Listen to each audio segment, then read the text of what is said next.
Hello friends, मैं हूं Rahul from UPSC prep launch. और आज का टॉपिक है हमारा, ट्रम्प ने जो H1B वीजा की फीस हाइक की है उसका इंडिया के ऊपर इम्पैक्ट, और उसका आने वाले टाइम में जो एआई की डेवलपमेंट हो रही है उसकी वजह से कैसे पॉलिसी चेंज की है यूएसए ने। तो हम उसके बारे में देखेंगे। सबसे पहले जानते हैं कि why H1B visa matter for Indian professional. क्यों हमारे लिए भाई वो इतना इम्पोर्टेंट है? क्योंकि बहुत सारे इंडियंस जो है यूएसए के अंदर, नियरली जो सिलिकॉन वैली है यूएसए की टेक इंडस्ट्री है, उसके अंदर 70% जो भी जितने भी H1B वीजा अप्रूवल होते हैं यूएसए के द्वारा वो इंडियंस को मिलते हैं। तो इसलिए हमारी बहुत सारी वर्किंग फोर्स वहां पर काम कर रही है। Over 3 lakh Indians hold H1B visa currently. 3 lakh लोग वहां पर H1B वीजा होल्ड करते हैं, जिनकी एनुअल सैलरी जो है नियर अबाउट एवरेज अगर देखें तो $1 लाख पर एनम रहती है। तो बहुत ही ज्यादा अमाउंट है। जिन सेक्टर्स में वो काम करते हैं, इंजीनियरिंग, हेल्थ केयर, आईटी, तो बहुत सारे अरीनाज हैं जहां पर हमारे प्रोफेशनल्स काम करते हैं। और अब हुआ क्या है कि ट्रम्प ने इसकी फीस रेज कर दी है। H1B वीजा के लिए अगर आपको अप्लाई करना है तो अब ट्रम्प ने बोला है कि $1 लाख उसकी एनुअल फीस होगी। अब दोस्तों, आप अज्यूम कर सकते हो कि $1 लाख तो एवरेज वो कमा रहा था, और $1 लाख वो फीस कर दी है। तो इसका इम्पेक्ट क्या आएगा? वो ऐसा क्यों कर रहा है? मतलब पहले उसने ट्रेड के लिए टारगेट किया इंडिया को 50%, फिर उसके ऊपर 20 to 25% और सरचार्ज लगा दिया। वो इंडिया के साथ ऐसा क्यों कर रहा है? क्योंकि उसको भी पुश किया जा रहा है, वो उसकी पॉलिसी भी ऐसी रही है। और अब देखते हैं कि H1B वीजा प्रोग्राम है क्या। H1B वीजा प्रोग्राम के अंदर 85,000 वीजा देता है, उनका कैप है। 85,000 से अबव नहीं देंगे। 65,000 रेगुलर, 20,000 जो है एडवांस डिग्री, जिसके पास मैथमेटिकल साइंटिफिक स्किल्स रहती है, उनको दिया जाता है। और जो रेमिटेंसेस आता है इंडिया को यूएसए से, अगर इंडिया को 2024 में $135 बिलियन का रेमिटेंसेस आया था, तो उसमें से लगभग लगभग 27% फ्रॉम यूएसए था। यानी कि सबसे ज्यादा जो रेमिटेंसेस अगर इंडिया को आ रहा है वो यूएसए से आ रहा है। इसका मतलब डायरेक्ट इम्पैक्ट इंडिया को ही है।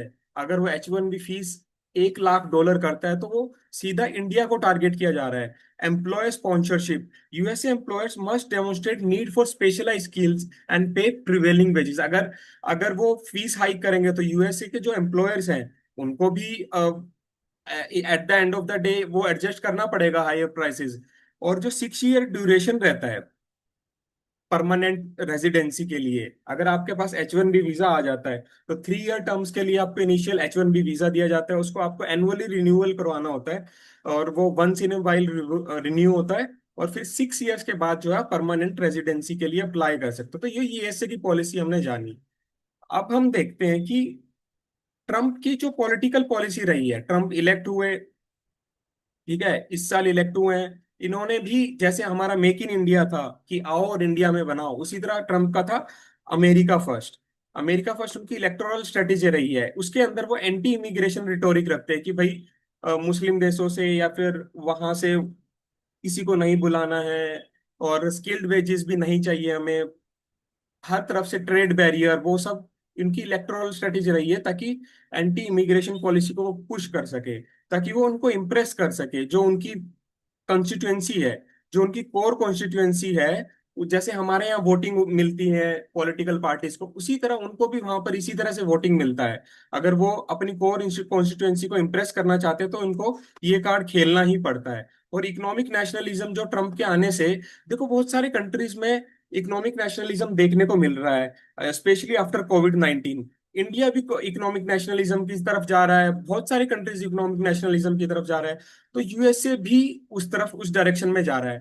मगर इसके बहुत सारे और भी डायमेंशंस है, खाली सरकार की पॉलिसी नहीं है। एआई ने जो डिसरप्शन किया है, एआई की मार्केट ने जो डिसरप्शन डिसरप्शन किया है मार्केट के अंदर, वो बहुत ही इमेंस है। एआई ने जॉब खत्म कर दिया। अब भाई यूएसए के अंदर जो हमारे प्रोफेशनल्स जाते थे, सपोज करो 1 लाख बंदे जाते थे, अब उतनों की जरूरत ही नहीं है। अब उनको चाहिए सिर्फ 10,000 बंदे।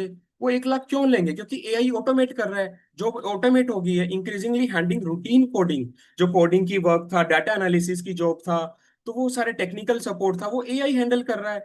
तो हमारे प्रोफेशनल की जरूरत ही नहीं पड़ रही है। तो ट्रम्प जो है इस बात में बहुत चालाक है। उसे पता है कि हमारी कंपनी एआई को ज्यादा प्रमोट कर रही है, तो हमें ये चीज करनी पड़ेगी। और जो प्रोडक्टिविटी गेन्स हो रहा है, फ्यूअर एम्प्लॉय रख रहे हैं और हायर आउटपुट आ रहा है एआई की वजह से, तो ये भी चीजें हैं जो उनको पुश कर रही है कि एआई को और पुश करो, क्योंकि उसका प्रॉफिट देखो, कैपिटलिस्ट कंट्री है ना यूएसए, सोवियत जैसा कंट्री तो नहीं है कि सोशलिस्ट कंट्री हो, तो उनको प्रॉफिट मैक्सिमाइज करना है। अब उनको नहीं चाहिए इमिग्रेंट्स, वो हो लिया, वो टाइम टाइम था जो एक 2000 के दशक में जो था वो चला गया। स्ट्रेटेजिक शिफ्ट आया अभी, the tech pivot towards AI first strategies, यानी कि अब जो एआई के अंदर जो है सारा का सारा टेक जो है वहीं पर शिफ्ट हो गया। अब लेबर की जरूरत नहीं है, कोडिंग की जरूरत नहीं है, प्रोग्रामर्स की जरूरत नहीं है।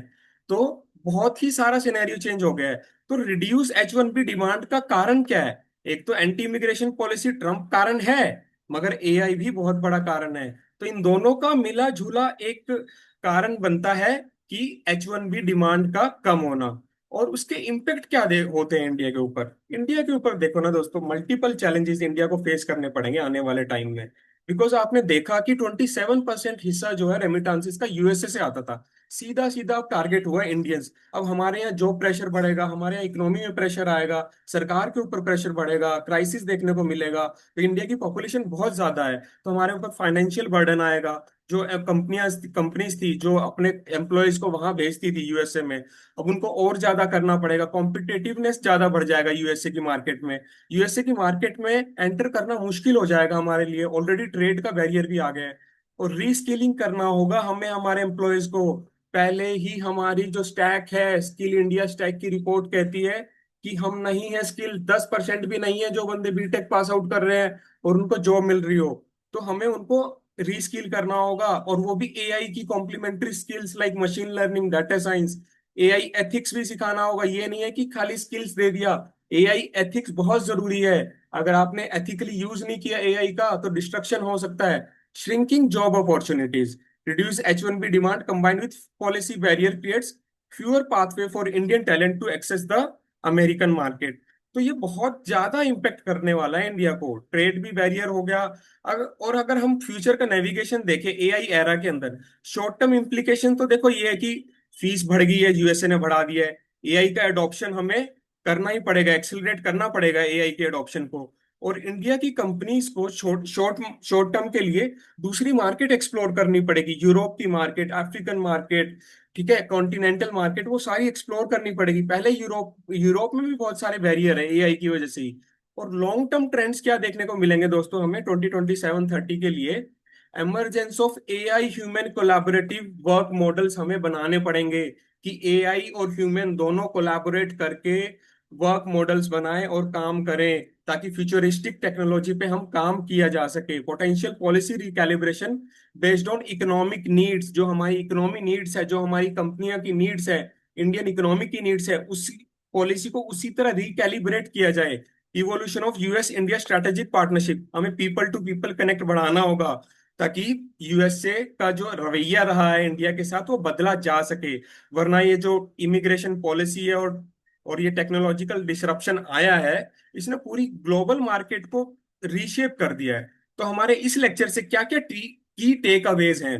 एक तो ये कि पॉलिसी और टेक नेक्सस ने, पॉलिसी कौन सा, ट्रम्प की एंटी इमिग्रेंट पॉलिसी, और टेक्नोलॉजी यानी कि एआई एडवांसमेंट ने हमारे यहाँ एक तरह से कंपाउंडिंग इफेक्ट क्रिएट कर दिया है स्किल्ड माइग्रेशन के ऊपर। इंडिया इंडियाज को अडेप्ट करना होगा। इंडियाज अडेप्टेशन व्यूज पॉलिसी कैसे कैसे पिवोट होगी टुवर्ड्स एआई कॉम्प्लीमेंट्री स्किल। हमें डाइवर्सिफाई करना होगा अपनी ग्लोबल मार्केट को।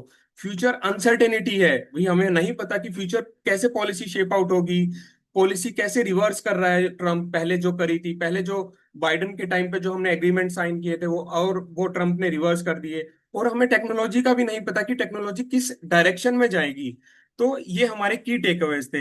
I hope you do like this lecture and do review and rate us, and you can connect to us our telegram link, and I have shared that in the YouTube section. Thank you.